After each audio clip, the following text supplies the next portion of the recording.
Es una cosa un poco impresionante lo que me pasa hoy, porque yo voy a hacer un seminario que ni yo sé bien el curso que va a tomar, porque llevo años abriendo el texto de Lacan con ustedes, es decir, con el libro en la mano, con un trabajo de lectura intenso, que me gusta mucho, y creo que pude aprender a hacerlo de tanto hacerlo. Y sin embargo, hoy yo tengo que hacer otra cosa. No puedo, hoy, como me están viendo con una alergia en un ojo, y tantas otras cosas que sin embargo no me impiden hablar con ustedes. Quiero decirles algo de entrada. Quizás ya lo dije muchas veces. Se me ocurrió esta mañana recién, porque lo que tengo preparado para decirles hoy es inabarcable. Voy a empezar, veré por dónde seguimos, pero de mi lectura de Lacan hay testimonios escritos por todos lados. No tengo que decirlo. No voy a leer a Lacan este año de esa manera. De mi lectura de los últimos seminarios de Lacan, porque los que están en YouTube son las 15 primeras clases del seminario 11, subimos a YouTube, y ahí detuvimos YouTube. Fue un acuerdo, lo conversamos con María Magdalena. A partir de ese momento el seminario estaba dirigido a los practicantes, a los analizantes practicantes. Y así fue durante mucho tiempo, porque hemos leído no solo el seminario 11, página por página, y lo hemos publicado como una lectura del seminario 11 y su epílogo de 1973, que es ahí una voltereta de Lacan muy grande, porque cuando uno compara el lenguaje del seminario 11 y el del epílogo, ahí hay una distancia que hemos tratado de salvar con la lectura. Después de eso, yo decidí seguir la lectura de Lacan. En primer lugar, yo quería saber qué había pasado entre ese seminario 11 y 1973. Eran casi 10 años. Un lenguaje absolutamente modificado de Lacan, que ya no entendíamos nada. Yo he leído ese epílogo tantas veces sin saber de qué hablaba Lacan, como cualquiera de ustedes. Entonces llegó el día en el cual pude, porque venía leyendo Lacan hacía mucho, pude hacer esa lectura posible para el lector del seminario 11, del epílogo del 73. Cuando alcanzamos el epílogo del 73, ya estamos en el seminario 20-21 de Lacan. Y para mí la tentación era muy grande de seguir leyendo a Lacan a la letra, con o sin seminario establecido. Y continué.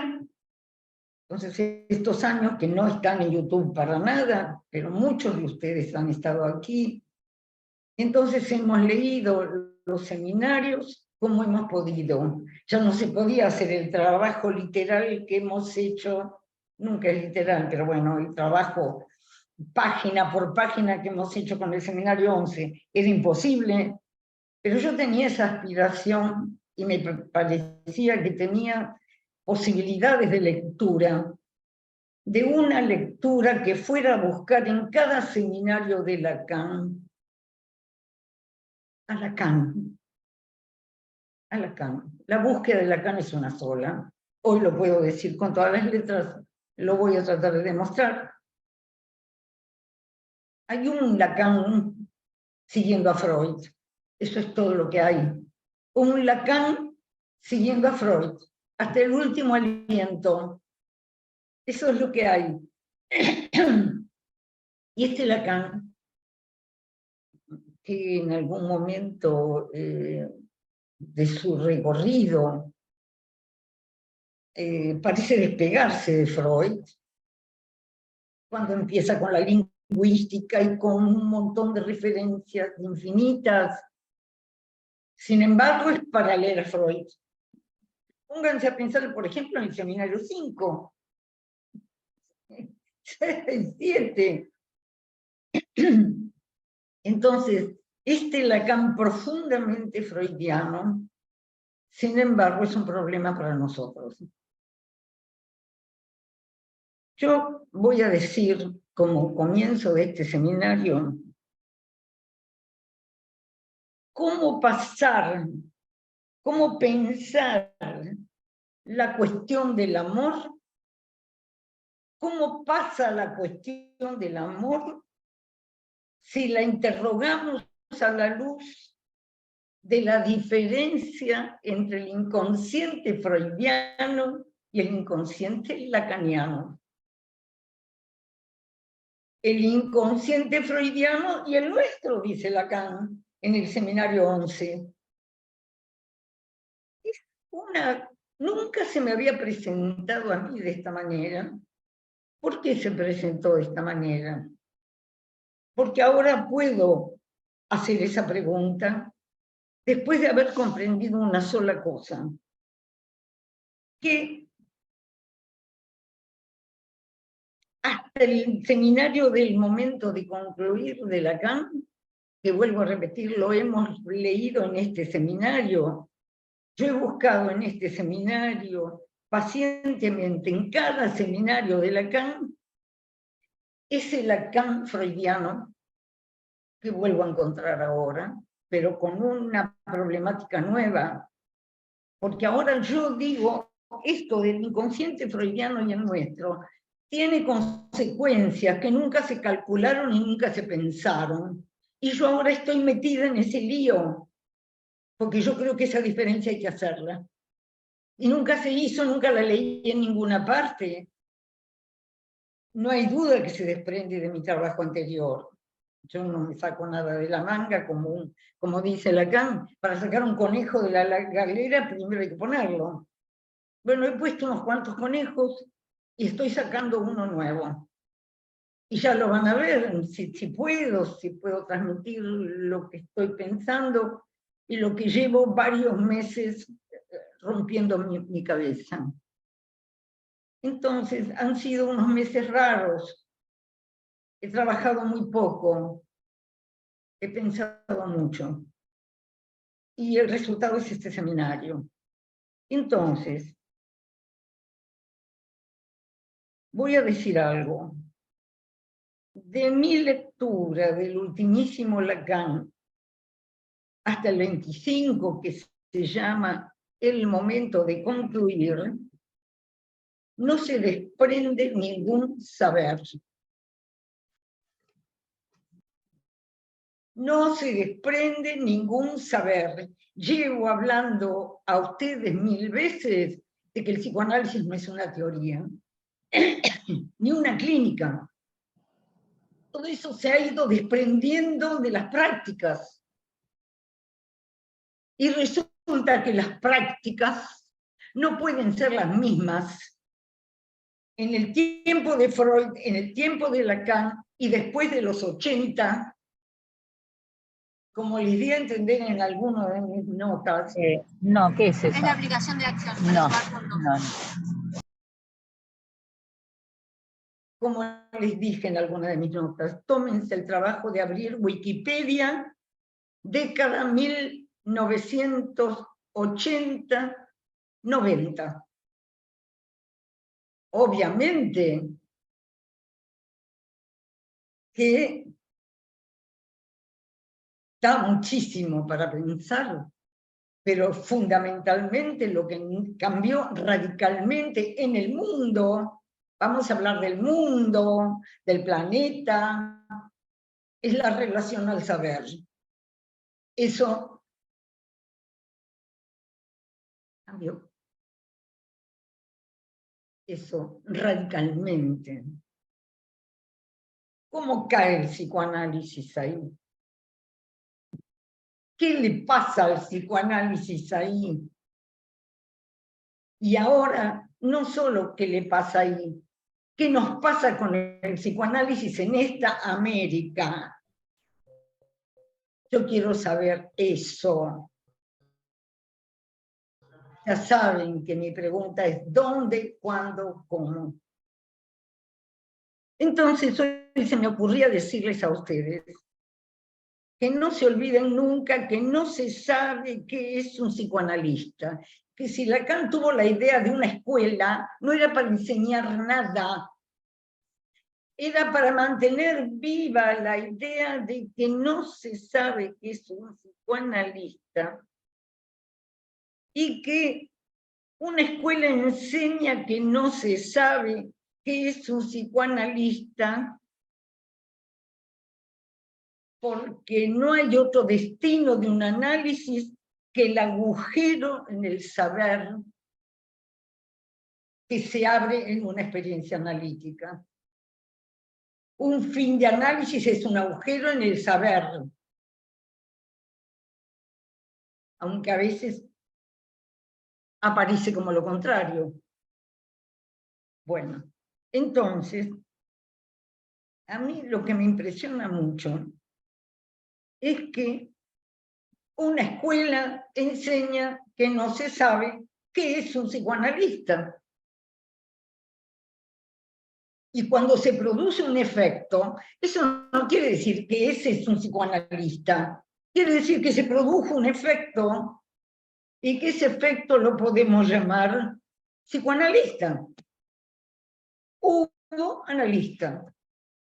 Simplemente, cuando uno relata algo que pasó en un análisis, que verdaderamente abrió, movió, cambió, es un efecto del discurso analítico. No es nada que haya hecho el psicoanalista. Ah, eso sí, el psicoanalista resulta que tiene que haber pasado él por la experiencia de la que se está haciendo ahora lugar. Ahora se hizo lugar de una experiencia en la medida en que él haya sido tocado por esa experiencia. Nada más. Y esto es una cosa muy impresionante, porque estoy cansada de recibir pacientes con muchísimos años de análisis, donde esa experiencia del agujero en el saber quedó colgada de alguna historia. Por supuesto que el psicoanálisis es una psicoterapia, ya lo dijo Lacan muy tempranamente, pero no es como las otras. Hace poco leía el doctor Dobón, del jefe de psicopatología del Hospital Piñero, y él decía, psicoterapias hay miles, todo el mundo va al terapeuta, todo el mundo va a la psicoterapia. ¿Qué quiere decir el psicoanálisis? Que hay una torsión que lo introduce en una ética. Y ese es el tema. ¿Qué ética, qué estética, qué erótica para el psicoanálisis? Hemos hablado mucho de eso el año pasado. No sé si les dije, para los que no saben, que una vez que leímos hasta el seminario 25, así, encontrando lo que encontrábamos, pero llegamos al seminario 25 de Lacan, y al año siguiente, que fue el 2023, yo hice una operación que me resultó buenísima, que fue, una vez que llegué a ese lugar tan extraño, que es el del ultimísimo Lacan, seminario 20, 21, 22, 23, 24, 25, que desemboca en un no saber absoluto, casi, según de qué saber hablemos, Y entonces se me ocurrió, felizmente, afortunadamente, ponerme a leer los seminarios que precedieron al seminario 11. Y entonces armé un seminario que se llamó de la ética, creo que se llamaba así, de la ética a la angustia, porque de la ética a la angustia estaban los seminarios 7 de la ética, 8 de la transferencia, 9 de la identificación, 10 de la angustia. Y esta trabazón, esta cosa que hace Lacan de uno a otro de estos seminarios, es algo verdaderamente extraordinario. Yo digo que es un Lacan muy perdido, porque parece que la topología, el nudo, etcétera, etcétera, etcétera, han capturado el interés de los psicoanalistas y hablan muchas pavadas gracias a eso. Y este es un Lacan olvidado, pero es verdaderamente la raíz freudiana de la enseñanza de Lacan. Y yo quería decirles que para mí el paradigma del nudo Freud-Lacan, que está en muchos lugares, se me volvía hoy por una ocurrencia cualquiera. Me acordé del sueño de la inyección de Irma de Freud. Es un sueño que soñó en 1894, muy lejos de la interpretación de los sueños, en el ámbito de su relación con Fliess, el maravilloso proyecto de una psicología para neurólogos, y sueña este sueño. Y viene Lacan, hoy María me pasó el dato, está en el seminario 2, clases 13 y 14, del seminario 2 de Lacan, el comentario precioso del sueño de la inyección de Irma. Yo este sueño de la inyección de Irma para mí es el paradigma de la enseñanza de Freud por Lacan, lo voy a decir así. Y entonces, esto quería decirle, ¿por qué el sueño de la inyección de Irma? Primero hay una historia, Lacan, Freud cuenta, vayan y leanlo, lean el texto de Freud que es precioso. Después está el comentario de Lacan. Y el texto de Freud no llegué a buscarlo. Para citarlo lo pueden encontrar fácilmente en sus libros. Pero digo, este sueño de la inyección de Irma, ¿por qué digo que es todo Lacan? Porque empieza con la historia de Irma y Freud, perturbado por esta paciente llamada Irma. Significantes. Los significantes de una historia aparecen, se los hace aparecer, Freud los va poniendo. Después viene un sueño, y ahí tenemos pura letra.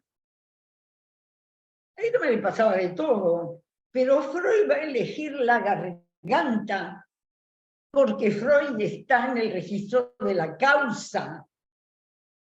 La letra, la marca freudiana, está en esa garganta escarada. Él quiere saber, y la aproximación más grande que puede hacer en el sueño el soñante es soñar a esa Irma, a esa garganta enferma, esa profundidad a la que Freud no llega y que ambiciona toda la vida, la ambicionó. Freud no pertenece a la época de Lacan, es de otra. Pero resulta que Lacan se encuentra ahí, está el significante, la letra y lo escrito. Aparece una fórmula. Y esa fórmula es el agujero incolmable. Incluso Freud dice algo extraordinario. Creo que lo leí esta mañana, no me acuerdo cuándo, pero donde Freud dice, nunca terminaba de estar bien, Irma. ¿Ustedes conocen a alguien que termina de estar bien alguna vez? ¿Qué soñamos del psicoanálisis? No, no vamos a estar bien ninguna vez. Algunas veces, unos días, a veces, quizá más, menos. Pero esa escritura sí que es la gran cuestión que nos va a ocupar. Esa escritura. Hay un problema grande y voy a tratar de entrar por esa puerta y veremos si realmente puedo transmitir algo de este problema que les estoy planteando. Una vez que ubicamos que no buscamos ningún saber, esto no es un seminario para saber nada, pero sí para pensar algunas cosas, quizá, tal vez, ojalá. Y entonces vamos a hablar del amor. ¿Y por qué vamos a hablar del amor? Porque sin el amor de transferencia no hay psicoanálisis. Todo empezó ahí. Lacan cuenta. Vamos a hablar de todo eso. ¿Por dónde empezó? Por el amor. Porque el ojo que vio a Breuer enamorado de su paciente fue el ojo de Freud. ¿Y por qué? ¿Porque sí? No, no fue porque sí. Me interesa muchísimo. Pues Lacan lo cuenta en el Seminario de la Transferencia. Un lugar donde él cuenta lo que le pasó a Freud. Que fue el que vio lo que le pasaba al pobre Breuer. Se había enamorado de su paciente. Bien. Dicho esto, también quiero decir algo más. ¿De qué amor hablamos nosotros si no es del de transferencia?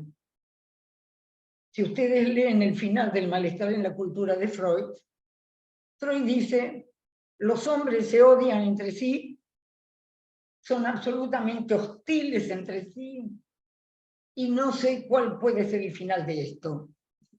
Podía haberlo escrito en el diario cualquiera esta mañana. ¿Cuál va a ser el final de esta cosa? ¿Cuál va a ser el final de esta pobreza del hombre en su radicalidad más extrema, su incompetencia, su ceguera? Entonces,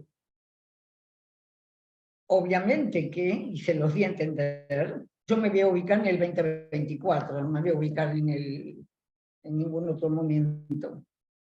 2024. Y además me voy a ubicar en el mundo que empezó en los 80.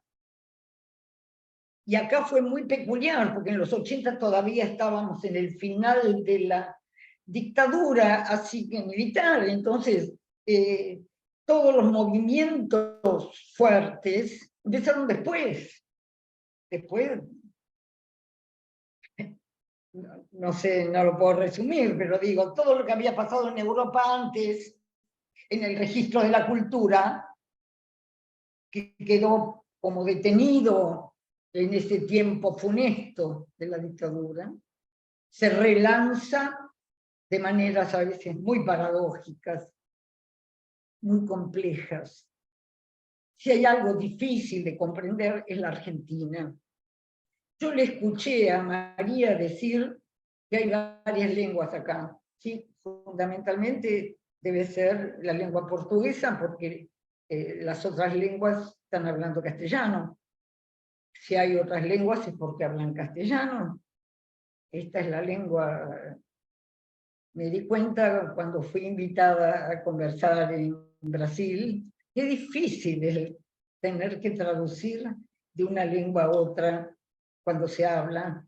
Es muy, muy complejo el tema de las traducciones, no lo voy a ni mencionar siquiera. Bien, pero lo que sí tengo que buscar un punto de partida para este loco seminario que empezaría, no creo que hoy pueda hacer mucho de esto, pero el título que le pondría a lo que hoy quisiera introducir es ¿qué pasa con el amor si lo interrogamos a la luz de la diferencia entre el inconsciente freudiano y el inconsciente lacaniano? A mí se me presentó como un grandísimo problema, y ya voy a tratar de construir la lógica de esta diferencia y cómo nos afecta a nosotros, los practicantes del psicoanálisis en lengua castellana, cómo nos afecta a nosotros, los analizantes, practicantes, no solo en lengua castellana, en países donde se habla la lengua castellana, en América. Yo ya hablé muchas veces de la América afro-indo-luso-hispana, pero como para mí hablar no es repetir nunca, todo el trabajo que hice sobre la América afro-indo-luso-hispana me trajo a un lugar inesperado, a la Argentina. Porque resulta que la Argentina, que desconoce absolutamente de qué está hecha, es una región aparte del resto de América.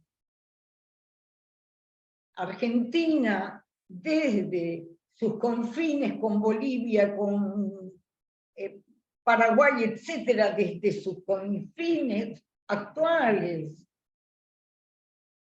Estoy hablando de tiempos donde estos confines no existían, era todo uno, pero había un momento en el cual América se convertía en tribus.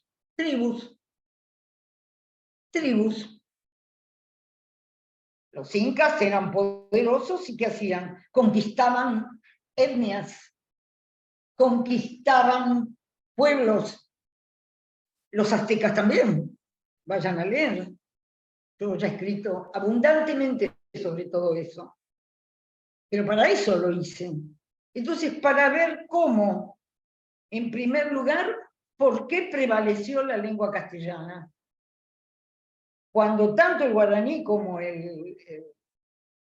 otra lengua, que problemas de mi ancianidad, que me olvido los nombres, entonces digo,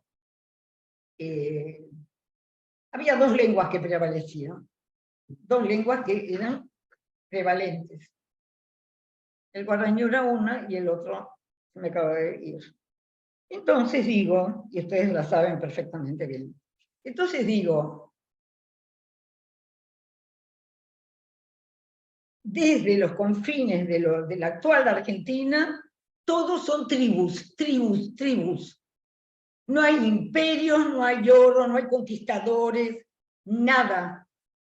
Hay tribus, etnias. Solamente desde los confines actuales de la Argentina hasta el último extremo sur. Solo indígenas, nada más que eso.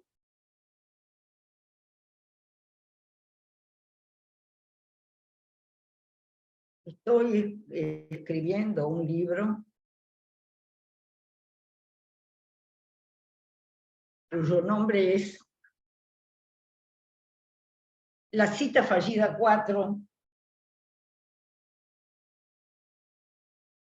y se llama La erótica más ignorada.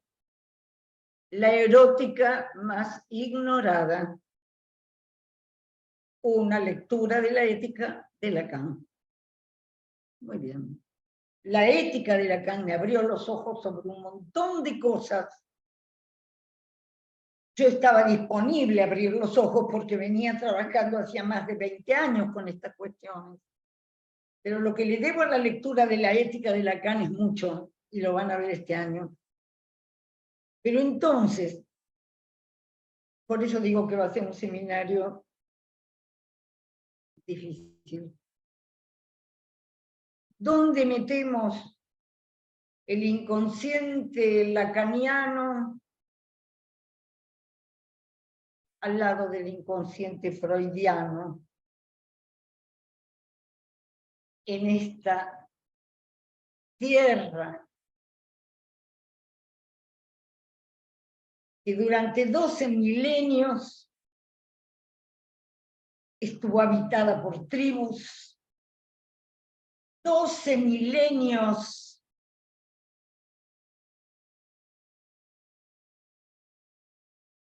de una vida tribal activa, intensa, sin saberes. Si ustedes van a México y ven las construcciones mayas, y cuando llegó el español ya los mayas no existían, porque eran tan chiflados como nosotros, los indígenas y los imperios.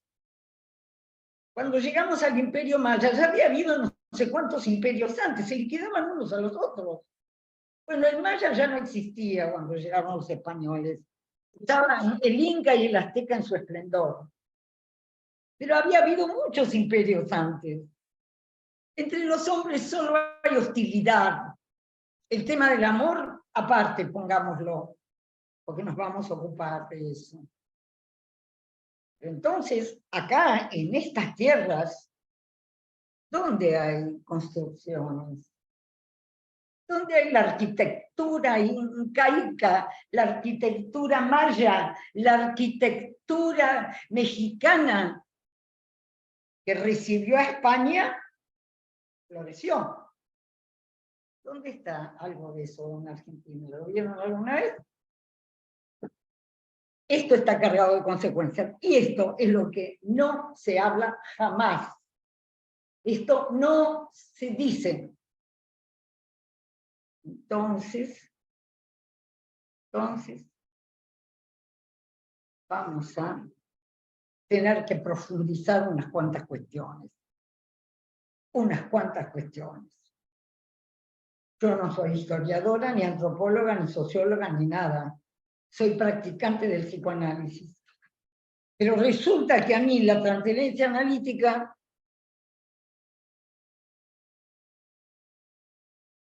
siguió trabajando. Me siguió trabajando hasta llegar a saber que el psicoanálisis no es ningún saber, que el psicoanálisis es un amor que se vacía de historias.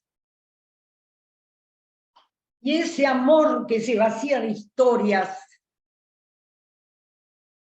es un amor muy difícil de comprender. Ese amor que no demanda,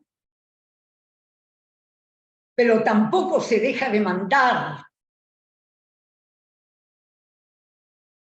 Es un amor que Lacan nos permite vislumbrar muchas veces. Piensen cuando hablamos en el seminario 11, de ese amor más allá de la ley. Qué difícil era pensar en eso. Es un amor más allá de la ley. Eso, que no tiene nada que ver con la ley de la oferta y la demanda, que no tiene nada que ver con la ley de edad que se ahorrará, etcétera, etcétera. Ya van a ver qué recorrido tan interesante vamos a hacer, por lo menos para mí lo es, y al menos para quienes están acá conmigo parece serlo. Entonces, voy a empezar, es un poco aventurado lo que voy a hacer. Lo primero que voy a hacer, y creo que con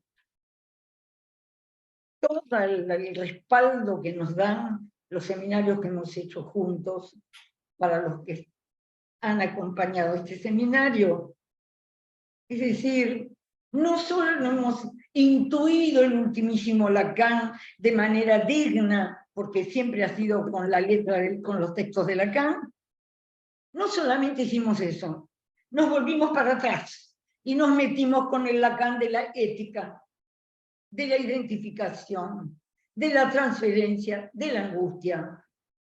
Y eso sí, está en YouTube. Tienen todas esas cosas que yo hago con la lengua, con las palabras, están en YouTube, las clases del año pasado, que es el año 2023. Es de la ética a la angustia. O sea que ese es el trabajo que hoy me permite hacer el que voy a hacer. Entonces, lo primero que quiero separar es el amor de la pulsión. Primera, si ustedes quieren, advertencia que yo puedo hacer hoy. El amor es inseparable de la angustia y del deseo. Seminario se llama angustia, amor, deseo, en ese orden, porque primero es la angustia, porque si no hay angustia, nadie se enlaza al otro. La angustia es el agujero irreductible que lleva a colgarse de alguien. Lo hemos hablado 1000 veces. La inermidad más absoluta en la que nacemos nos lleva a, no necesariamente al amor, ya lo van a ver a lo largo del seminario, pero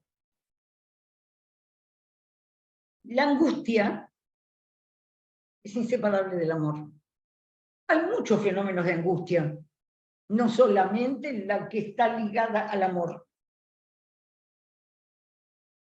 El amor está necesariamente anudado a la angustia. ¿Cómo diferenciar el amor de la pulsión? Porque hay afectos de toda índole que también se llaman amor, ¿cómo no? La pulsión es algo diferente. Salgo de mí, necesariamente, hablábamos de la inermidad, salgo de mí, si sobrevivo, salgo de mí a falta de algo que necesita el otro cuerpo. Eso es la pulsión. Que algo en mí se enlaza a otro cuerpo. Eso no es amor. Y les doy ejemplos de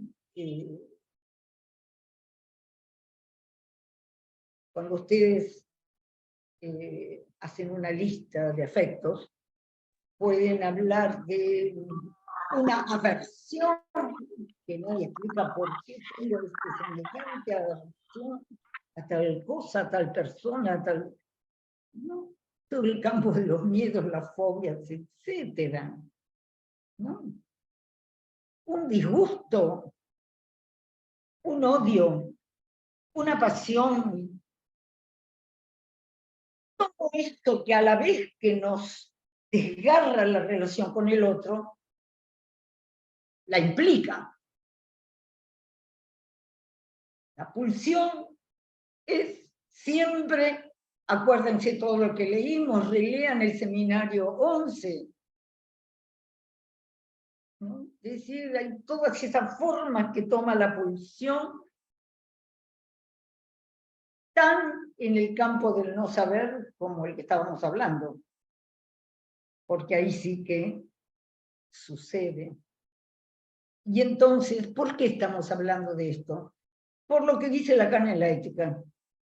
Solo podemos hablar de estos fenómenos humanos, solo podemos hablar de estos fenómenos humanos únicamente desde el punto de vista de la perturbación, el campo mórbido. Yo no podría hacer un juicio sobre el mundo actual. Yo me guarde, por otro lado. Podemos hacer hipótesis. Además hay muchísima gente que habla como si supiera lo que va a pasar, lo que pasó por esto, por aquello. No, nada de eso. Y si yo les voy a hablar de la Argentina, les voy a hablar de una lógica articulada, como se puede, nada más. No es una verdad, no es una solución, no es un saber, no. Es algo que tenemos algunas personas, algunos seres hablantes, algunos, que es una terrible curiosidad por la causa. Y esa le pasó a Freud, y eso nos pasa a nosotros. La garganta de Irma.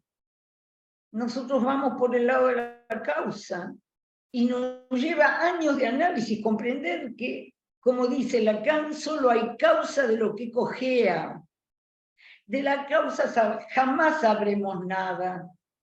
Pero como solo hay causa de lo que cojea nos pone a trabajar. Como la Argentina hace agua por todos lados, a mí me pone a trabajar. Es ese registro de la causa. Debe haber una causa para algunos fenómenos. Y ahí vemos los chiflados que nos gusta ir por esa vía. Cualquier psicoanalista que se ponga en el lugar correcto, es decir, que sabe que no hay psicoanalista que valga, sabe que está bordeando el no saber permanentemente. Y que cada tanto está ese prodigio donde la lengua, o cuando empieza un análisis, cuando el prodigio de que de golpe algo cobra una dimensión que no se conocía, donde aparecen cosas que no se veían, donde se oyen cosas para las cuales estaba sordo. Pero si el análisis funciona, después viene esta cosa de la letra, la importancia que puede tener un sueño que no se parece a nada, pero que puede ser leído.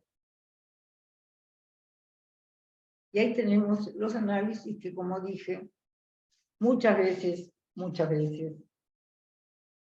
pasa al revés, se dan por terminados cuando más o menos se arreglaron las cosas. Y está muy bien, y ahí viene el inconsciente freudiano y el lacaniano. Ahí tienen el problema ya planteado inesperadamente para mí en este momento.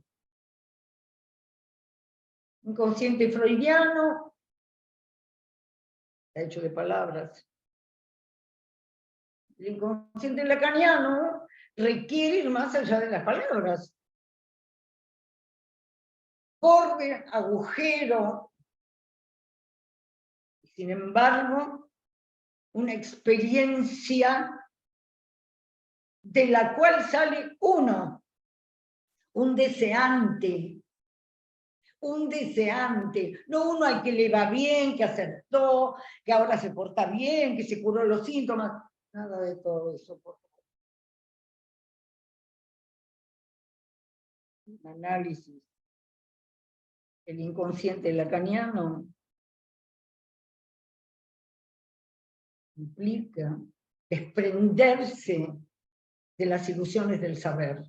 Y eso es muy difícil. Muy difícil. Y vemos montones de psicoanalistas dando al saber de distintas maneras. A lo mejor es una buena apuesta, a lo mejor no, qué sé yo. Depende de cuál es la apuesta al saber. De eso hay mucho en el seminario 20 de Lacan, cuando Lacan habla de Freud y de Marx. Pero no me voy a detener ahí. Voy a tratar de seguir una línea.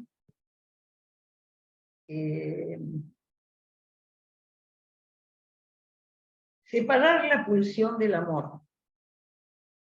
Es decir, pulsión, necesario enlace a otro cuerpo por las vías de lo que de la lengua repercute en cada uno. Porque alguien abraza a la madre y otro le pega. Entonces, esos lazos, dice Miller, y esto es una observación muy importante, el amor es un síntoma, pero muy particularmente único. Estos lazos con el otro cuerpo, que son habituales, que son la vida misma de cada uno, descargan al amor de constituir la única forma de lazo. Es una frase sencilla. Es decir, el amor, hay gente que no ama, ni amará jamás. Aún si declama, escribe poemas de amor, aparenta amar, dice amar, es pura lírica, lo que quiera. El amor, si no es un síntoma, es decir, si no está incrustado en lo real del nudo, no es amor. El amor es un asunto muy serio. Pero entonces, dice Miller, si nosotros entendemos bien lo que es la pulsión, esos lazos con el otro cuerpo descargan al amor de constituir la única forma real del lazo. Hay una forma del amor aparte. Pero como se le llama amor a cualquier cosa, ya vamos a hablar de eso también, de la semántica del amor. Yo, hablando de la semántica del amor, hoy les voy a leer algo muy precioso, que me va a permitir entrar en la cuestión de esta cuestión loca, se me ocurrió a mí, no tan loca, que vamos a interrogar al amor a la luz de la diferencia entre el inconsciente freudiano y el inconsciente lacaniano. Ya algo vengo diciendo. Pero lo que yo quiero leerles hoy es algo precioso. El otro día me levanto a la mañana, me voy a la biblioteca directamente, por suerte lo tenía a mano, sabía dónde estaba, los fragmentos de un discurso amoroso de Roland Barthes. Ustedes saben que ya voy a hablar un poco más de eso, pero ahora me voy a limitar a leerles la primera página de los fragmentos sobre el discurso amoroso de Barthes. Es un libro publicado en 1977. En el año 77 ya estamos en el horizonte de los 80, donde el mundo se da vuelta al revés. Estamos en ese horizonte, porque en el 79 es cuando Lyotard habla de la posmodernidad, de los nuevos lenguajes, que entre otras cosas van a arrasar con la poesía. Entonces, en 1977,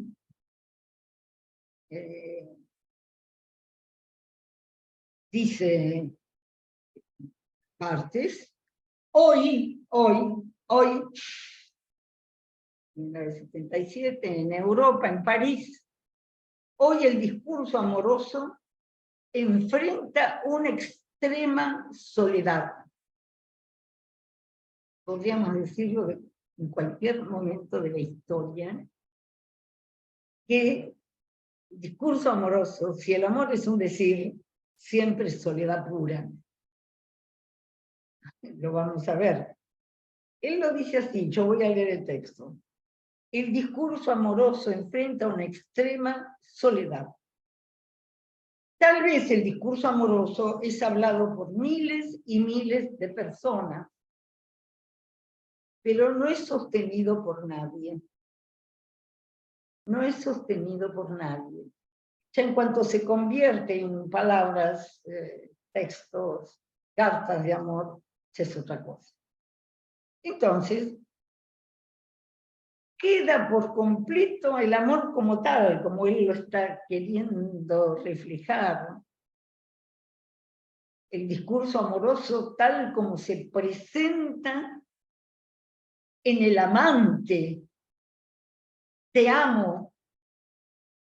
Queda por completo apartado de los discursos circundantes, o ignorado por los discursos circundantes, o despreciado, no vale nada, o burlado. Entonces, queda por completo en otro lugar, que no es ningún lugar además. Apartado del poder y de sus mecanismos. Ciencias, saberes, artes. O sea, el amor,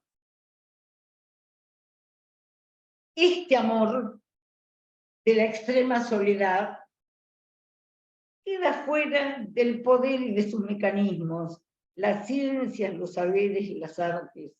Y cuando un discurso, escuchen esto que para mí es una perla, y cuando un discurso es así arrastrado por su propia fuerza, en la deriva de lo inactual,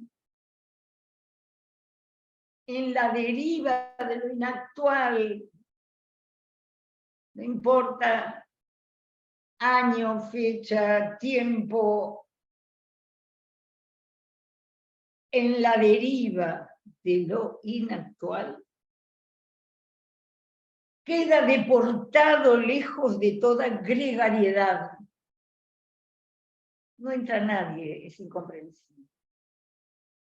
Queda separado de toda gregariedad, no le queda otro lugar, tan exiguo y pequeño como sea, que en lugar de una afirmación, te amo.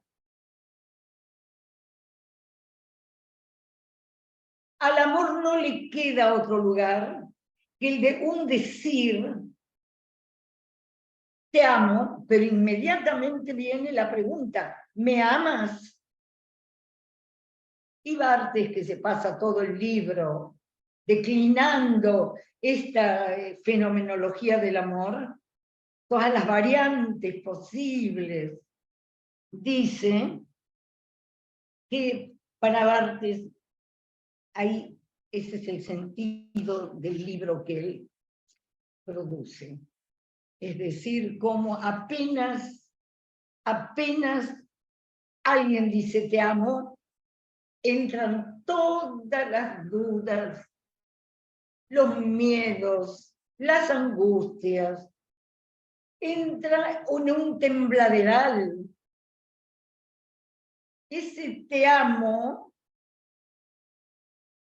espera una respuesta, y esa respuesta es lo más inestable que puede existir. Sí, de verdad, no, ¿cómo? Pero sí. Te esperé 2 horas, no viniste, ¿cómo? Y ahora, y no, pero sí, pero te di todo. Por eso, el discurso amoroso. Ahora miren un detalle. Yo estoy haciendo un camino más bien complejo. Yo me tomé el trabajo de sacar, porque el lenguaje de Barthes es todo el tiempo así. Es un lenguaje cultísimo, bellísimo, a veces difícil de comprender. Yo tenía mi texto en francés y pedí una traducción porque hay cosas de una exquisitez que no me atrevía a traducir, porque yo no sé tanto francés tampoco. Creo que sé en francés muy lacaniano. Entonces, me tomé el trabajo de buscar, como es tan precioso el formato del libro, que tengo una pequeña historia con ese libro, me gustaba tanto ese formato de tener un margen grande donde se pudieran anotar cosas. Y cuando yo escribí Lecturas de una Argentina, que es un libro que publicó Letra Viva y que yo aprecio muchísimo, lo veo muy actual hoy, le pedí a Nicolás Cerruti, mi querido amigo Nicolás, le dije, yo quisiera un libro como el de Barthes, con márgenes, con anotaciones, y Nicolás lo hizo. Es un libro precioso, que vuelvo a decir, fue publicado por Letra Viva en ese momento. Pero yo tenía esa idea, ese libro precioso, un libro sobre el amor, me gustaba mucho ese formato. Y lo aproveché, y Nicolás lo hizo precioso, realmente es un libro precioso. Y esta vez me tomé el trabajo de buscar en los márgenes que están disponibles las citas de los autores que cita Roland Barthes. Y yo los voy a desafiar a ustedes a que vean cuántos de estos leyeron, cuántos de estos tienen alguna idea clara de su posición teórica, filosófica, literaria. Y ahí van a ver a dónde voy. Es un francés culto, como Lacan. Además, vamos a hablar de esto, Lacan tiene su referencia permanente en la filosofía francesa y su campo clave de orientación es Descartes. Permanentemente, casi hasta el final. Casi. Entonces, miren las citas de Barthes. Rubrek, vuelvo a decir, anoten los que han leído. Werther, el famosísimo de Goethe. He citado Blanchot, Proust, Madame de Sévigné, o Sauvigny, Schelling, Flaubert, Gide, Nietzsche, Pascal, Brecht, Sade, Leibniz, Chateaubriand, Descartes, Balzac, y además Freud, Lacan y Winnicott, de vez en cuando. Esto es un problema que tenemos nosotros. Es el problema de la cultura que tenemos nosotros. Y resulta que los lacanianos han estado jugando este juego permanentemente. Permanentemente. O sea, había que meterse en esta cultura de Lacan, en este mundo lacaniano europeo.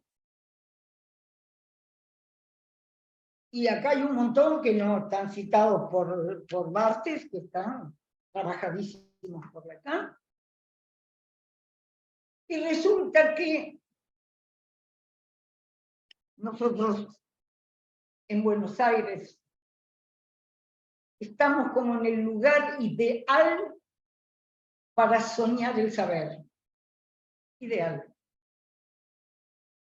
Los viajeros, los barcos, los libros, las formas de vida, que son las buenas, digamos. Nosotros tenemos acá en Buenos Aires algo que Deleuze y Guattari dijeron maliciosamente de Lacan. Dijeron que Lacan era un psicoanalista burgués. No, un burgués de consultorio. Y quizá nosotros somos, dicho por Guattari y Deleuze, burgueses de consultorio. No, no, no. No hay burgués de consultorio. No hay burgués de consultorio. Psicoanálisis excluye por completo cualquier referencia al estado social, burgués, no burgués, comunista, pobre, rico. Psicoanálisis excluye significante, la letra, el escrito. Eso es el psicoanálisis. Si nos quedamos en las historias, sin embargo, no nos podemos desprender de las lenguas. No podemos. Entonces nos hablan en una lengua, en un país, en un estado de las cosas, en un tiempo de la historia. Nosotros, yo el otro día les hablé a los concurrentes y residentes de un hospital público. Eran todos jóvenes. Eran todos jóvenes. Los veía delante de mí. Y yo les dije, ustedes nacieron alrededor de los 80 para adelante. Por eso les dije, vayan a Wikipedia. El mundo se partió en dos. En los 80 entró la imagen a dominar el mundo, otra que Hitler. Entró la técnica, la potencia, con un montón de otras cosas. Por eso les digo, vayan a Wikipedia y léanse todo el artículo hasta la última línea, como lo hice yo más de una vez. Lean donde dice, década 1980, 1990, y se les van a parar los pelos de lo que pasó en esa década y de lo que nos pasó a nosotros en esa década. Pero no me refiero solo a la dictadura militar. No, voy muchísimo más lejos. Eso ha sido un evento cruel, pero en la Argentina ha habido muchos eventos crueles. Quizá este es el más, no lo voy a discutir, por una cantidad de razones. Como también decimos que el nazismo con las cámaras de gas fue lo más que pudo suceder en Europa. Muy bien, si no tenemos en cuenta que apretaron un botoncito y estaba Hiroshima debajo. Nunca se sabe cuál es el límite de la crueldad humana. Es muy fácil localizarla acá o acá o acá. No, como dice Freud, no se puede esperar del hombre otra cosa que hostilidad y crueldad. Y nosotros vamos a hablar del amor.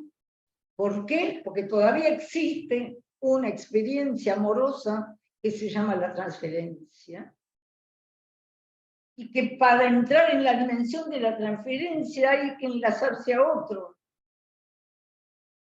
Y hay que enlazarse de una cierta manera al otro.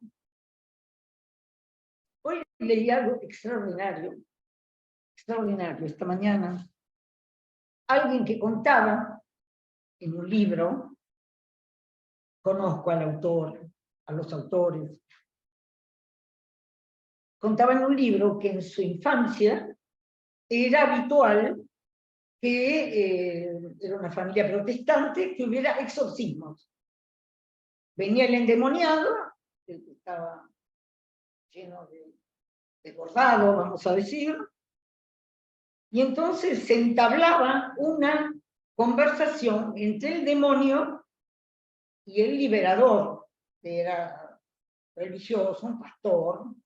Esto es un fenómeno propio protestante. Entonces venía el exorcista, hemos visto una película famosísima todos, ¿no? Venía el exorcista y conversaba con el diablo, conversaba con el demonio. Y la frase que leo ahí, que era de alguien que participó miles de veces de estas experiencias, porque estaban en su casa, estaban en su lugar. Y entonces dice una frase que la anoté porque me pareció extraordinaria, dice que en un momento dado, porque es una experiencia de primerísima mano, dice, en un momento dado, esa conversación que se puede poner muy violenta, se aplaca, se hace un silencio. Y la frasecita es, por supuesto que el liberador siempre cree que triunfó sobre el demonio. En esa batalla, el exorcista siempre ganó. Fue él el que logró la paz. Es bastante cómico, ¿no? Porque ¿cómo es lo que hacemos? Atribuirnos cosas imposibles, imaginar el mundo, imaginar quiénes son los buenos, quiénes son los malos, dónde está el bien, dónde está el mal. Y como leímos en el seminario de la ética muchas veces, el psicoanálisis no se preocupa por el bien y el mal. ¿Por qué? Porque el tema es el placer y el dolor. ¿Cómo se satisface cada uno? Ese es el tema, la ética del psicoanálisis.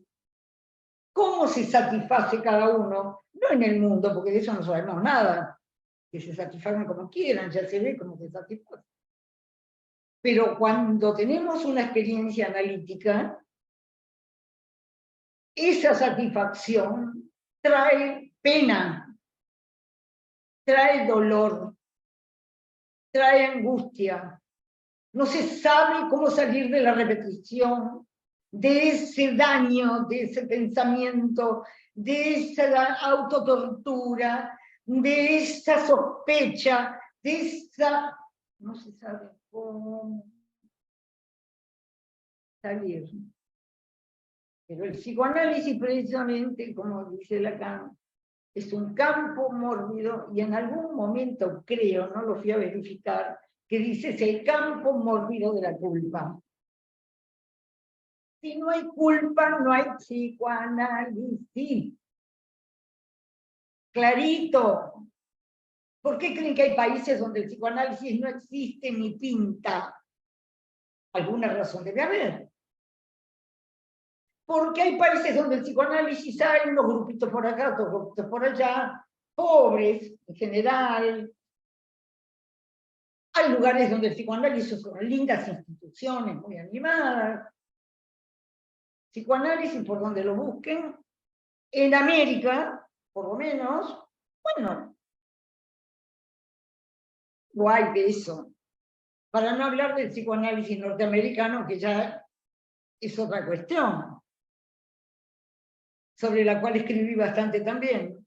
Entonces digo, vamos a hablar entonces de cómo en esta variedad infinita de psicoanálisis, no hay ningún país en el mundo que tenga tantos psicoanalistas como la Argentina. Puntual. Y hay un evento en Buenos Aires y se vienen de todos los países de América, esta América. Se vienen de todos lados, de la Argentina, de los países limítrofes. Somos invitados los argentinos a hablar. Ahora mi amigo Emilio Bacheto se va a Quito y a mí me han invitado a hablar en Perú alguna vez por un Zoom. Desde que existe esta maravilla de comunicaciones, el psicoanálisis, ¿por qué creemos en esto? Oh, qué pregunta. Me pregunta alguien, habla de que por qué somos masoquistas, lo leí muy rápido, pero dice el masoquismo en Estados Unidos es clave. Miren, entra de lleno en el problema, porque para nada es la misma la ética, la erótica y la estética protestantes de la católica. Te respondo de esa manera. La ética protestante, la ética inaugurada por Lutero y Calvino, es cruel. He escrito mucho sobre eso, hay que estudiar. Pero es una ética y una erótica, la estética va colgada de ahí, cruel. Lutero dice que el hombre para Dios, era como mierda salida del ano del diablo. Y eso no lo dije yo, está escrito. Para el protestantismo el hombre no vale nada, y eso tiene consecuencias de larguísimo alcance, de los cuales yo no voy a hablar ahora, sobre lo cual he escrito muchas veces. Entonces, la ética católica cristiana no es la ética maometana, no es la ética protestante, no es la ética judía, no es la erótica judía, no es la erótica maometana, no es la erótica, hablo de los grandes monoteísmos, ¿no? No es la erótica judía, y mucho menos es la erótica y la ética del protestantismo, que desgarra la Iglesia en el año 1500. Lacan era un francés, estaba perfectamente al tanto de todo esto, sobre todo porque Francia es un país muy complicado. Una guerra brutal, cruenta entre el calvinismo y el catolicismo ocupó mucho tiempo a Francia. Por eso el catolicismo francés no es el catolicismo indohispano, ¿no? Y eso que Lacan tuvo la misma formación religiosa que yo. Fue a la iglesia, tomó la primera comunión, etc. Pero el catolicismo francés no es de ningún modo el catolicismo hispano, y con los devenires de los que vamos a hablar, indohispano. Bien, yo creo que María, yo tengo que hablar ¿hasta qué hora? ¿Hasta las 2? Hasta las 2 y ahí abrimos el Bien, espacio de... tengo permiso hasta las 2. Muy bien. Entonces, bien, sí, no me gusta excederme en el tiempo. Entonces, para continuar un poco con las cosas que hoy quería como adelantarles, creo que muchas ya se las dije. Yo hablé con María ayer, porque a medida que hablo, yo estoy citando lecturas, estoy citando libros que yo ya escribí, investigaciones que ya hice. Yo no voy a hablar sobre todo eso, pero se me ocurrió decirle a María que quizá, como tenemos pocas reuniones, tenemos una por mes, que quizá después de cada reunión, pero en fecha próxima, por ejemplo, pongamos de este jueves al otro, que María nos ayude y hagamos después de cada reunión una bibliografía, pero a posteriori, después de lo que yo hablé hoy, yo les pondré algunas referencias de bibliografía para los que quieran, porque yo paso volando por todas estas cosas. Yo no voy a volver a entrar en la dimensión de la cultura en la que efectivamente se desarrolló el psicoanálisis. Sin los derechos del hombre napoleónicos, del código napoleónico, este mundo no existiría, sin la revolución industrial menos. El cómo, cuándo, cómo, dónde, es práctico. El mundo gira, las generaciones pasan, y la experiencia del mundo que yo tuve no es la de los que nacieron en los 80, y de los hijos de los que nacieron en los 80, vaya Dios a saber. Entonces, en ese recambio generacional, se trastorna el mundo permanentemente. Es una permanente convulsión, de lo cual ya anunció Freud. Fíjense que ya Freud, en un texto de 1917, escribe, yo lo cité en una conferencia, no me acuerdo ahora, pero sé que era, creo que era en 1917, pero dice, ahora todo el mundo quiere gozar. Claro, ya estaba Stalin ahí, el comunismo, dice, todo el mundo quiere gozar, ahora todos quieren gozar, los pobres, los ricos, los del medio, todos quieren gozar ahora. Díganme si no era un anuncio freudiano. Dice, ahora todo el mundo, ya nadie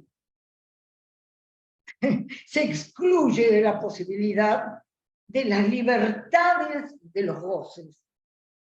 Y de ahí tantas interpretaciones del psicoanálisis como hubo en ese tiempo, como a favor, hay un trabajo de Marcuse sobre las pulsiones freudianas, había que satisfacerlas, se equivocaba Freud, o la pulsión insatisfecha. No, las pulsiones están para que vayamos adelante a satisfacernos.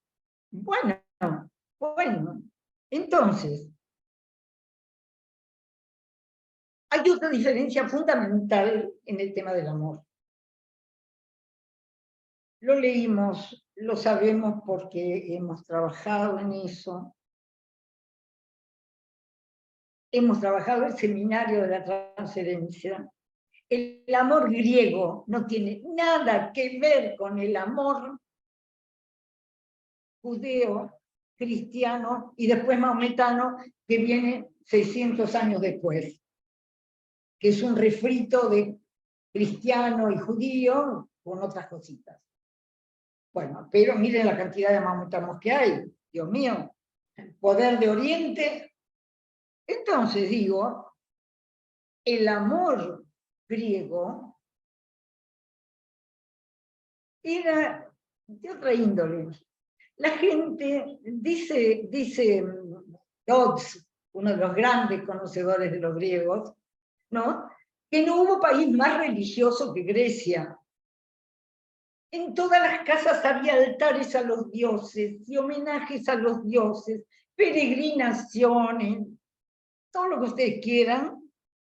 Eran tan religiosos, pero lo que practicaban se llamaba latreia. No había ninguna revelación divina.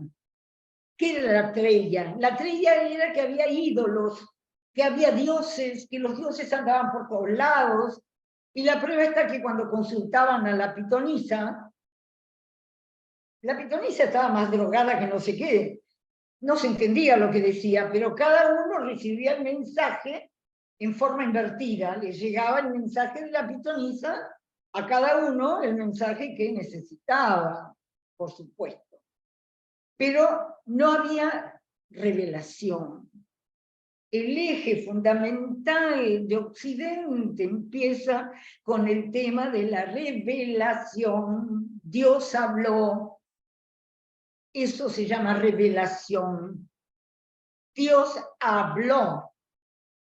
Y Dios vino primero y mandó el decálogo, precioso, lo hemos visto en el seminario de la ética. El decálogo de la ley. Y la ley imperó hasta que apareció la revelación cristiana y ese Dios se encarnó por amor. Y ahí el tema del amor entró en Occidente de una manera absolutamente única, y de todo eso vamos a seguir hablando, porque hoy he llegado hasta acá. No quiero detenerlos, ni retenerlos, pero que valga lo que hemos hablado hoy como una aproximación a lo que será el seminario de este año. Que es un seminario, yo estaba buscando un correo que le mandé ayer a María, porque creo que eran las palabras justas. Decía, María, este es un seminario raro, libre en su trayecto. y no muy predeterminado, salvo su título, tema, campo de interrogación. El camino se hace al andar. Me suceden las referencias, se me ocurren mientras trabajo. Son varias, son diversas. Yo te las paso después de cada reunión para que vos las puedas enviar como sabes hacerlo. María será la que tenga ese trabajo de convertir esas referencias en algo útil. La ventaja que tiene esta manera de trabajar, de hacer una nota después de cada reunión, para quienes están en el seminario, creo que la ventaja es más que nada para mí, porque cuando terminen las pocas reuniones que tenemos este año, tendremos un recorrido, sabremos algo de lo que hicimos. Yo sé poco lo que hago, sé hacia dónde voy y lo que estoy buscando, que es las consecuencias de diferenciar en serio el inconsciente freudiano y el inconsciente lacaniano. Eso para mí es como el pivot de este seminario, ya se los dije. De ahí en más, invención pura. Muchísimas gracias y si quieren preguntar algo, por un ratito estaremos por acá. Bueno, abrimos el espacio de preguntas y comentarios. Me había pedido Daniel Krichman. Ahí veo que está Eduardo con la mano levantada. Empezamos con Daniel y después seguimos con Eduardo.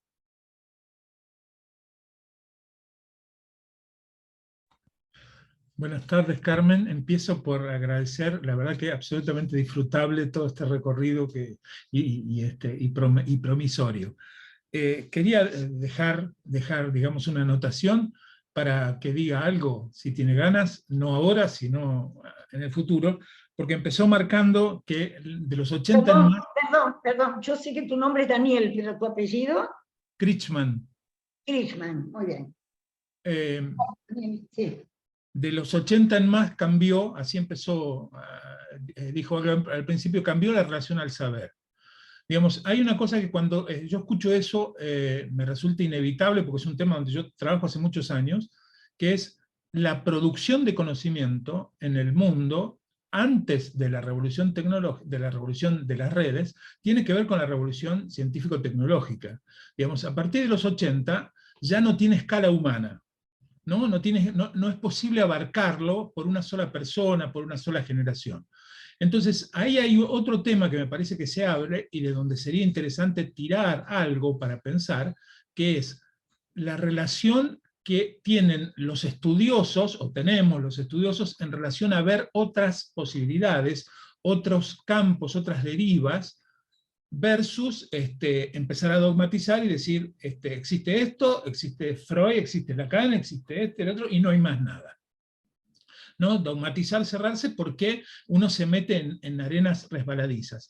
Y lo otro importante en relación a la temática de este seminario es que esa nueva, 10 años después, con la aparición de las redes, y con la aparición de la tecnología, la inundación tecnológica, lo que se empieza a empujar es otro modelo de amor que tiene no que ver tanto con el otro y con el otro cuerpo, sino con el narcisismo, ¿no? Eso, nada más acotar, a ver si después usted puede agregar algo que ayude a pensar esas cuestiones.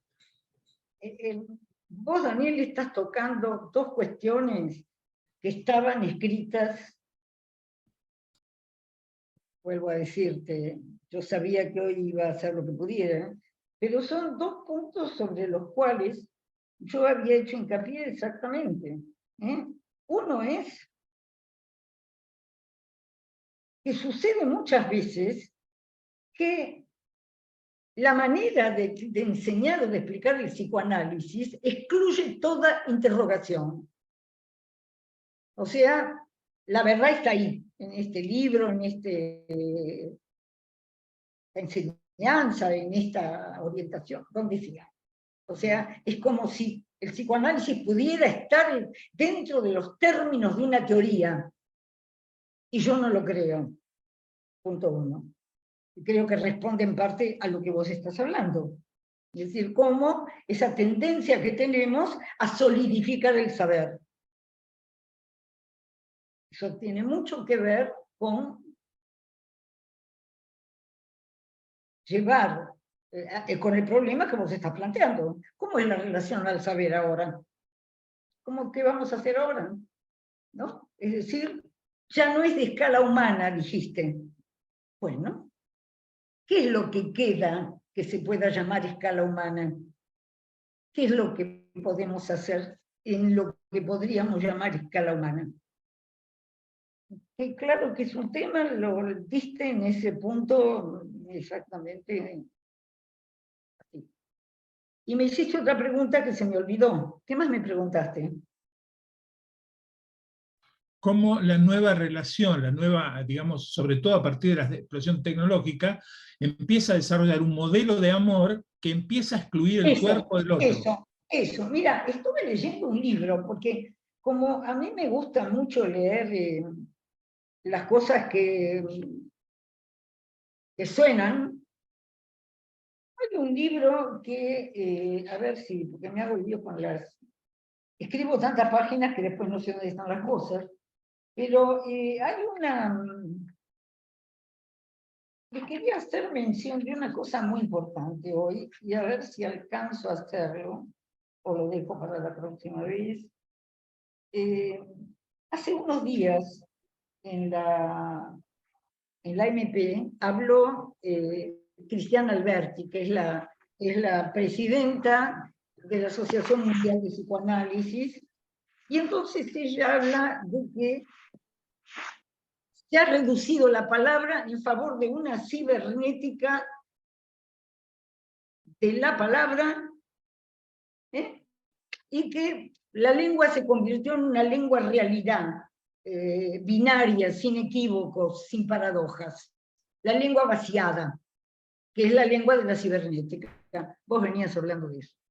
Y hace poco, no me acuerdo si hará 10 años, uno de esos libros del feminismo que en ese momento brillaba y estallaba, hablaba de la pasión amorosa aplastada por un caudal voluminoso de palabras, consejos y autorreflexiones. Es un libro de una muy conocida feminista que se llama Eva Illouz. Creo que trabaja en Oriente, en Jerusalén o lugares por el estilo. Eva Illouz. Y el libro se llama ¿Por qué duele el amor? Y entonces ella dice, esto es una explicación sociológica de por qué duele el amor. Hay una explicación sociológica. Y entonces dice, el aplanamiento de la pasión amorosa se produce bajo un caudal voluminoso de palabras, consejos y autorreflexiones. Y entonces dice que se trata de comprender el fenómeno para extirpar las causas. Escuchen la pretensión: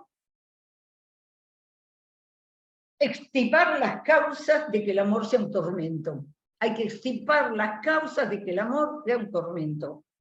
Todo el campo mórbido del psicoanálisis entra ahí. Bueno, las causas hay que extirparlas. Cuando el psicoanálisis las interroga, no las extirpa, ni las podría extirpar. Y ella pone cuáles son las causas que hay que extirpar. Uno, un voluntarismo excesivo. Eso es una cosa que hay que extirpar, una causa de las desgracias del amor. Es un voluntarismo excesivo. La otra causa es darse uno demasiada importancia y esperar demasiado el reconocimiento del otro. Y tercero, el deseo.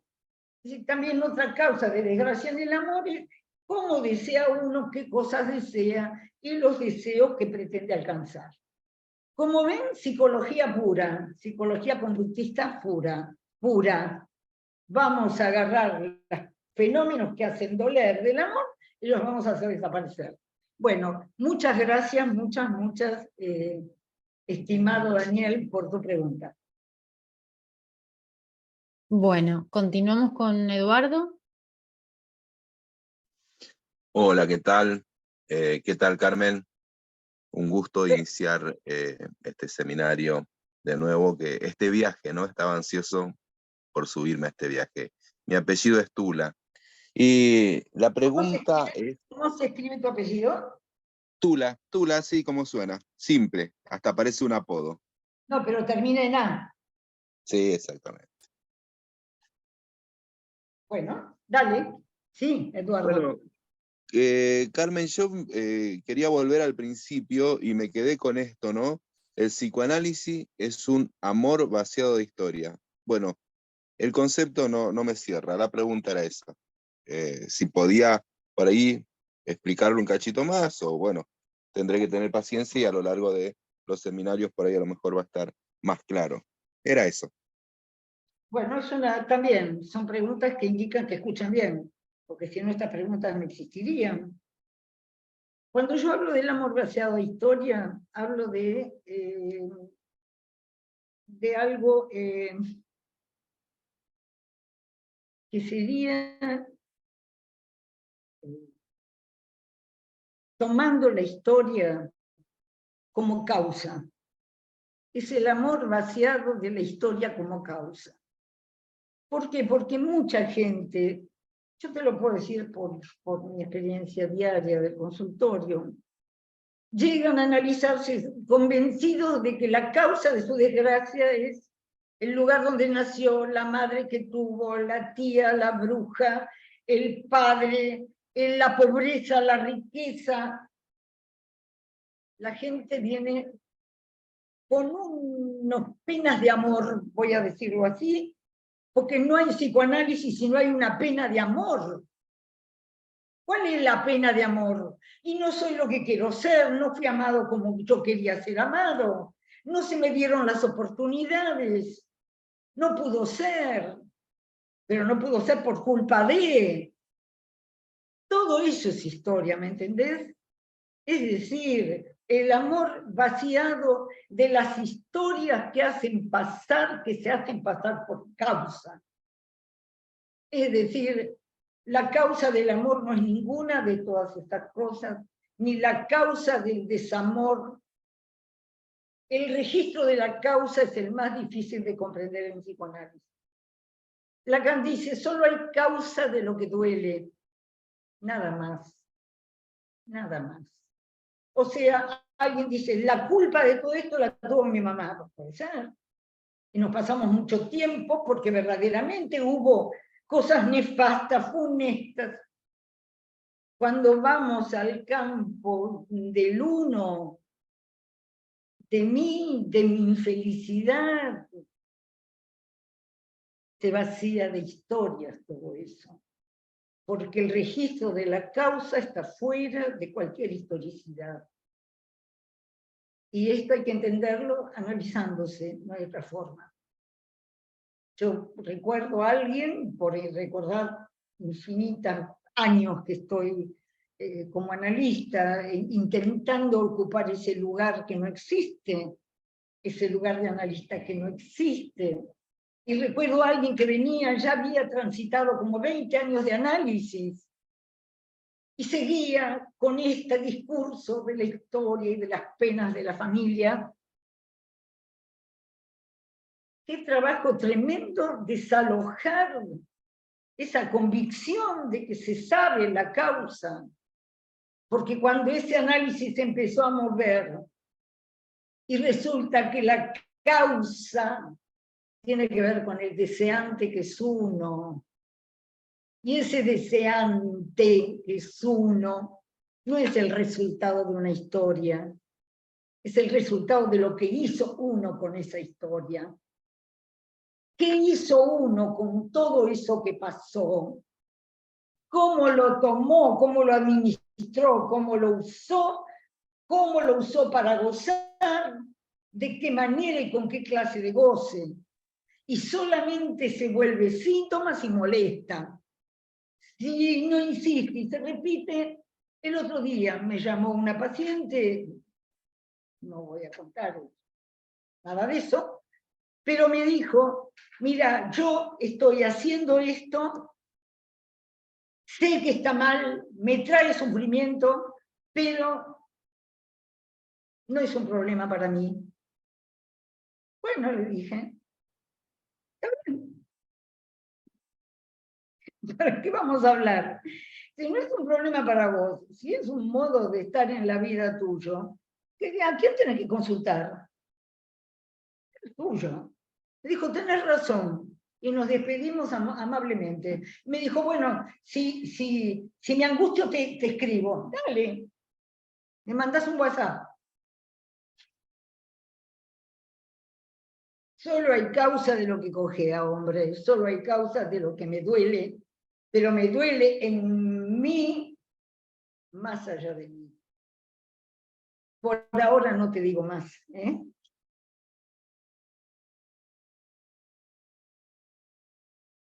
Bueno, Gabriel Roel. Sí, Carmen, le quería comentar que el libro de la cita que leyó de Barthes es el reducido de un seminario que es contemporáneo al seminario de Lacan entre el 74 y el 76. Qué buena información. Seguir lo publicó a todas esas actas. ¿Por qué? Porque no hay otra que hablar de fragmento. No hay linealidad transmisible en el tema del amor. Y ahí va mi pregunta. A partir de su pregunta, podemos situar el discurso amoroso o los discursos del amor en el registro de lo imaginario, en el pleno campo de lo imaginario, y ahí está el valor de la torsión que usted nos propone, porque el discurso analítico está en el campo de lo real, no sin lo imaginario precisamente. Entonces, porque cuando usted recién nombraba la causa, fíjese que cuando Lacan dice que Hegel puede explicar el amo y el esclavo, pero no puede explicar la sociedad de amos. Ese amo es la cuestión de esta torsión entre lo real y lo imaginario, y que se hace con esa propia división. ¿Qué piensa? Para mí esto no es una cuestión, porque agradezco mucho el dato de que esto fue escrito durante el seminario 11 de Lacan. Yo no sabía de eso.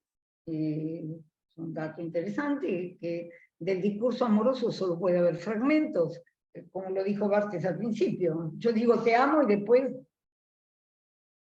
infinitas palabras, buenas, malas, peores o mejores, pueden emanar de la simple afirmación de te amo, o no te amo, o te amaría sí. El discurso amoroso es prolífico absolutamente. Ahora, yo creo que no estaría de acuerdo en algo que dijo Gabriel. No puedo repetir sus palabras, pero a mí me parece, no sabría repetirlas, pero digo, lo que sí me parece importante es que todo el que anda por la calle está causado. La causa está siempre, porque es lo que nos permite andar por la calle, esperar 3 colectivos, votar a Milei, votar al otro. Sin causa no existimos, porque sin causa no hay lazo de amor. Y hay lazos de todo tipo, hay lazos, infinitas formas de lazo. Si nosotros nos restringimos a la cuestión del amor, el amor siempre tiene su causa en lo real. Siempre, siempre. Muchas veces viene alguien y me dice, pero ¿cómo se casó con ese bodrio de mujer? O otros dicen, ¿cómo se puede estar, como dicen ahora las chicas, cómo se puede estar toda la vida con la misma persona? Son todas tonterías. Depende de la causa. Cuando una pareja estuvo 36 años juntos hasta que uno se murió, hubo una causa. Hubo causa. Hubo causa. Y la pregunta es, ¿por qué más allá de mí? Porque yo no hice nada para eso. Nadie pudo decir, no, si con este hombre me quedo para toda la vida. O a ella la voy a amar siempre. Son todos cuentos chinos. Las palabras mienten siempre. Precisamente, Perdón, Carmen, precisamente la causa imaginaria es lo que le falta a ese real. Perdón, no. Ahí diciendo, no hay causa imaginaria. Hay una causa que mueve la existencia, que se llena de fantasmas. Entonces, diferenciemos bien. La causa es aquello de lo cual no sabemos nada. Está más allá de mí saber qué me mueve en la vida. ¿Qué me mueve en la vida? No lo sé ni lo sabré jamás, nunca. Solo hay causa de lo que cojea, nada más de lo que me duele. Es lo único que me permite hablar de causa. Algo me duele, algo no me lo puedo sacar de encima, algo es mío y de nadie más, pero no sé de dónde sale, no sé de dónde viene. Y hay quienes se hacen estas preguntas y hay la inmensa mayoría del mundo que no se hace esta pregunta por la causa. La gente va por la vida, ¿no? Y no hace ninguna pregunta por la causa, pero si uno mira esa vida de afuera, da la casualidad que hay como un fracaso repetido, o un éxito buscado de tal manera, hay lo que sea. Ahora vengo a su punto. La causa siempre está anudada a lo real, real simbólico imaginario. Yo no quería venir al tema del nudo, pero usted me obliga, porque cuando usted me dice que hay causa imaginaria, yo le digo no. Yo digo que hay atribuciones imaginarias, todas las que quiera. Yo puedo atribuir causas donde quiera. Yo puedo fabricar causas, pero como se fabrican panes en la panadería. Pero la causa de la que hablamos en el psicoanálisis, esa causa escapa siempre, es un agujero en lo real, que se articula, se anuda, se trenza permanentemente con lo imaginario y lo simbólico.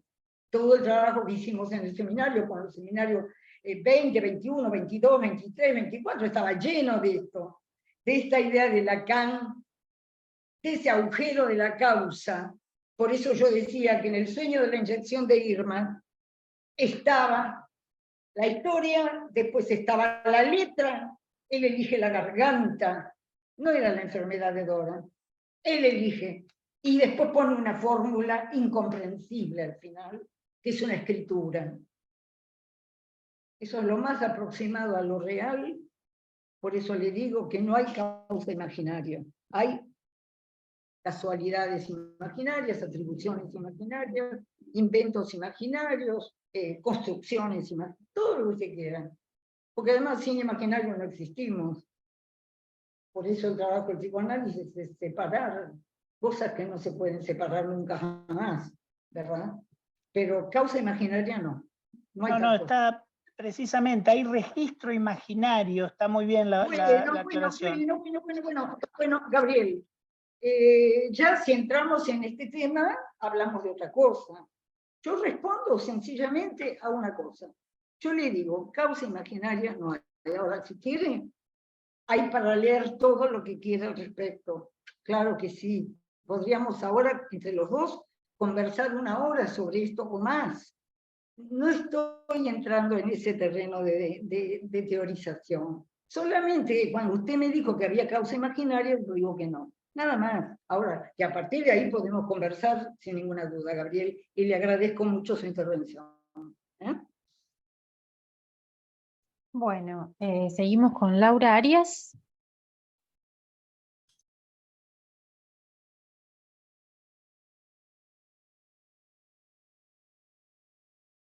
Laura. A ver si. ¿Qué pasó, Laura? La veo conectada, pero bueno, no. Bueno, mientras tanto, ¿alguien más? A ver, ahí estás. Una pregunta, Carmen. A Carmen. No escucho. Hola, sí, soy Bernardino, Carmen. Yo Bien. le quería hacer una consulta, hacer una mención, recién la escuchaba, y recordaba una parte del seminario 17 de Lacan, que dice que todo lo que a los analistas nos interesa se encuentra entre lo real y el rasgo. Y si le parece que esto está relacionado con esta cuestión de la causa, ¿no? Totalmente despejada de los tres registros, porque me parece que ahí Lacan, precisamente cuando hace la distinción entre lo real, el padre de lo real, está haciendo distinciones, está localizando puntos, donde creo que hacia donde va el amor. No sé si usted está de acuerdo con esa interpretación mía, por lo menos. Esa interpretación, dicha en 3 palabras, ¿cómo sería? Lo que escucho es que de alguna manera eso que está entre lo real y el rasgo es lo que comanda la causa. Claro, está muy bien lo que dice, porque Y que en nosotros... algún punto esa localización del rasgo es lo que comanda el amor también. Porque hacia ahí, de alguna manera, los sujetos intentan restablecer, y creo que la repetición de la cual hablamos siempre, está claro que, y también usted hoy hacía mención, es imposible saber de qué se trató, pero de alguna manera sabemos que ahí algo pasó, ahí algo pasó. Voy a decir un poquito más. El año pasado leímos el seminario de la identificación, y entonces evidentemente que real, como dice Lacan, lo real se pone en cruz delante de lo simbólico. Es lo que nunca sabremos, pero evidentemente que la entrada es por la marca, por el rasgunario, por el uno. Si no hay uno, no hay deseante. Tiene que haber uno. Cuando yo hablo de eso que no sabemos, pero yo sé, ¿cómo no voy a saber? Después de mi análisis y de años de análisis, cuando separé la causa del imaginario y de todo eso que me hacía sufrir, y el síntoma fue evaporando el fantasma, ¿qué me quedó a mí? Mi deseo. Ese es el uno, que es uno, una, cada uno es uno, porque es un deseante. Ahora, esto es toda la enseñanza de Lacan, no te la puedo resumir en 2 minutos, pero lo que sí, evidentemente, que cuando hablamos del agujero, estamos hablando de una marca que se introdujo en la existencia, que nos obligó a hablar, que nos dejó vacíos, que nos dejó sin nada. Cuando entramos al lenguaje, recién nacidos, o nos agarrábamos al lenguaje o nada. Esa nada es la angustia. Esa es la herida que no se cierra. Ese es el agujero. Es la nada que no se salda nunca, pero gracias a la cual a ese goce, por eso viene goce, amor, deseo. Porque si no hay esa rajadura de la angustia, cuando hubo que agarrarse a la palabra o a la teta o a donde sea, sin esa rajadura no hay nada, pero esa rajadura la hace una marca indeleble. Por eso comparen niños recién nacidos a ver dónde encuentran 2 iguales. Y no solo por la genética, porque hay uno. La entrada en el lenguaje, la entrada en la vida, la entrada del inerme en el campo del lenguaje, es el efecto de una rajadura. Y esa rajadura es única. Y esa rajadura es la que encontramos al final del análisis. Por eso hay una vieja discusión si el síntoma está al principio o se obtiene al final. Obviamente que el síntoma es lo que somos desde el día que vimos la luz. Por supuesto que está al principio. Yo siempre digo, y con esto termino, que me parezco ahora muchísimo más a cuando tenía 3, 4 años, de lo que nunca me parecí. Porque el síntoma está al principio. Se juega en el modo de entrada a la vida. Ahí se juega lo que Lacan al final llama síntoma. Se juega una marca, y esa marca que se juega, de eso no sabemos nada, pero sabemos que cuando al final del análisis hay algo que nos hace felices, no podemos explicar por qué. Y lo que pretenden, soy psicoanalista por tal cosa, es un cuento chino. Fuiste a parar ahí, fuiste a parar al lugar donde estás, como uno. Y ese uno es 3, nunca hablamos del uno que se anota en la libreta. Sí, esa es la cuestión del rasgo unario, muy bien, pero eso no es el uno de Lacan. Al final el uno de Lacan es el nudo. Bueno, vamos muy lejos por acá. Yo me detengo acá.